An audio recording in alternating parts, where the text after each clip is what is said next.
Words can't be unsaid. Today on Fortitude through Stoicism, and this is my 365-day journey of implementing the ancient philosophy of Stoicism into the life of this modern masculine man. So before I go into a deep dive today, I know you see me wearing a white shirt and you're going, never seen you wear a white shirt. So it's interesting, in my 46 years of life, I've never ever had a problem with like sweaty armpits. I know this is kind of gross, but it's real and I have no idea why. So all of a sudden, like in the last year, I started getting sweaty armpits in my dress shirts. I'm like, what in the hell? I didn't change deodorants. I don't know if maybe they changed the form. I've been using the same stuff for years, so I switched different deodorants. But I've gone to putting an undershirt under my suit shirts. Odd things, 46 years and all of a sudden your body changes like that. I don't understand. So why did I bring that up, right? It's because things always change. And somebody close to my life says, well, Daddy, you said this and now it changed. Yes, because every second in this world, every variable changes. And that is one of the reasons why perhaps Stoicism is a coping mechanism to deal with the shifts, to deal with the uncertainties, to deal with fate, as it were. But today we're talking about words and not necessarily actions. Now, I'm a big actions guy because words are easy. People talk words. And because they're easy, a lot of times a little bit of the truth actually comes through. So Zeno said, better to trip with the feet than the mouth. Or better to trip with the feet than the tongue, as it were. I don't put much stock into words that people say of things they're going to do, right? Because that's where I just say, okay, we'll hear what the actions have to say about that. We'll see the actions. But here's the thing. In the context of Zeno's quote, you can always get up after you fall, but remember, what has been said can never be unsaid, especially cruel and hurtful things.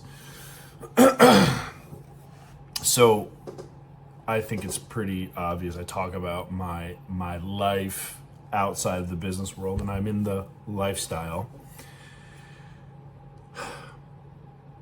And the reason why I mention that is I'm what would be considered a sadist. I enjoy inflicting pain. But also I got mom on my shoulder, saying, I know you're never going to hit anyone, right? So a lot of times my sadism comes out in the cruelty of my words, and they can be very painful. Not one of my brightest and shining moments. It is a sword that I wield too often and probably should put to rest for life. It's true. Because I reflect back and I think about the things that people say to me. Because those hurtful things, the rejection things, whatever it is, I never forget. I may forgive, but I never forget. It's always playing on a broken record over and over in my head. And I'm not sure why, because again, this is my practical application of this life, of this philosophy into my life. And I'm telling you that for my whole life, I hear the words that people say over and over and over and over again. It's become fuel for me. Because as the old adage says, when they throw bricks at you, build a foundation or build a wall or build something amazing. And honestly, I think that's what I've done, because each one of those bricks has been a brick of resilience, a brick of determination, drive, relentlessness, ambition.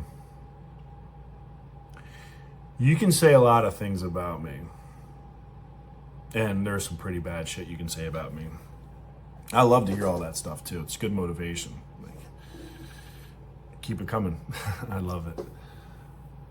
Because you're just putting fuel in my tank. The biggest fuel for me was always when people told me I couldn't do something. And this started out in childhood. Like, Shawn, you can't go out after dark. Okay, see you later. But in my adult life, the words can't be unsaid. Did my exit interview in high school. Mrs. Mahoney said, "Oh, I hear you. You want to go play college football? Well, Shawn, you're really not college material. Why don't you take up carpentry or plumbing or auto mechanics even? There's a great trade school perhaps you can go to for auto mechanics." Oh, now I'm not laughing at the position of an auto mechanic or a carpenter or anything like that. I'm just laughing at the fact that I have zero talent when it comes to anything technical like that. I can't even change my own oil. Too rammy. It's not in my skill set. So it's interesting because of my rambunctious nature as a youth, not wanting to sit in front of a chalkboard, yes, still chalkboards in my day, and be, shoved knowledge down your throat that you didn't ask for or didn't even want, aka, French or Spanish or art or some other shit. Didn't make sense to me. But what did make sense is, Shawn, you can't go to college. You're not college material. Okay, well, I got a couple degrees now. And, plumbing, yeah. No, still can't exactly, use them wrenches or torches, but I did run a $12 million plumbing company. So, here's the thing. I love it. And you know who's also good at this? Oh, my man. Oh, why is his name not coming to me? I'm off social media. I can't remember his name.